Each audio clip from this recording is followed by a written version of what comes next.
आपने अनेकों विषयों के ऊपर अपना वक्तव्य दिया है और का ही दुर्घटना का शिकार होने का आंकड़ा है।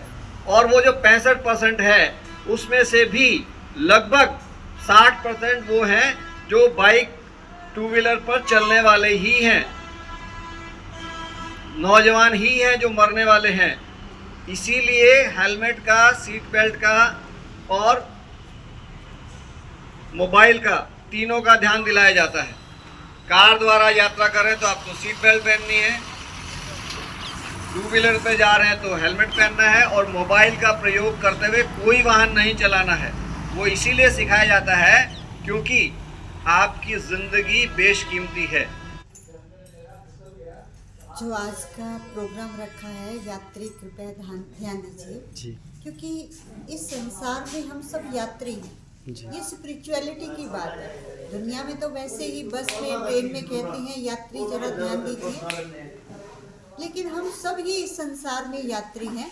जी इसीलिए हम सबको ध्यान देने की ज़रूरत है, अपने आप पर ध्यान देने की, अपने बोल पर, अपनी सोच पर, अपने कर्म पर जब हम ध्यान देते हैं तो इस संसार के अंदर रहते हुए हमारी यात्रा सदा मंगल में रहती है।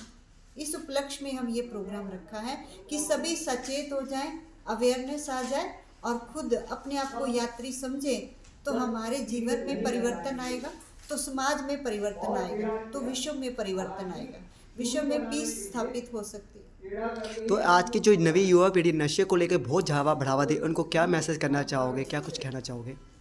देखिए, कोई भी एडिक्शन है वह बुरी तो है, लेकिन उनको एक यही मैसेज है कि आप अगर एडिक्शन चाहते हैं तो भगवान के साथ जुड़िए।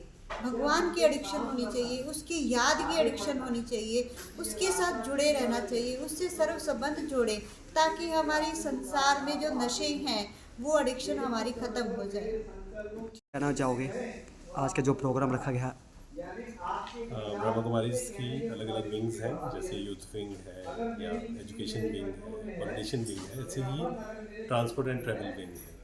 तो ये यात्री कृपया ध्यान दें, ये एक थीम है इसका कि कैसे हम अपने कर्मों पे ध्यान दे सकते हैं, अपने संकल्पों पे ध्यान दे सकते हैं, अपने जीवन को चेंज कर सकते हैं। प्लस ध्यान, एक ये भी कहा जाता है कि ध्यान करो, है ना। तो कैसे हम मेडिटेशन करें, अपने लिए समय निकालें, क्योंकि अभी का जो समय है हर कोई भाग रहा है, कोई पैसे के लिए भाग रहा है और अल्टीमेटली खुशी और शांति के लिए भाग रहे हैं। तो कैसे हम सब कुछ करते हुए, मेहनत तो करनी है, पैसा भी कमाना है, पैसे के बिना तो दुनिया नहीं चलती है, लेकिन वो करते हुए कैसे हम मन को शांत रखें, कैसे हम मन को परमात्मा में लगाएं, जिसको हम बोलते हैं योग, मेडिटेशन, कि उस एक की याद में हम कैसे रहें, जो निराकार परमात्मा है उसको कैसे याद करके आत्मा को शक्तिशाली बनाकर हम अपने घर में या ऑफिस संभालते हुए, घर को मैनेज करते हुए भी शांति और खुशी से रह सकते हैं। तो सर किस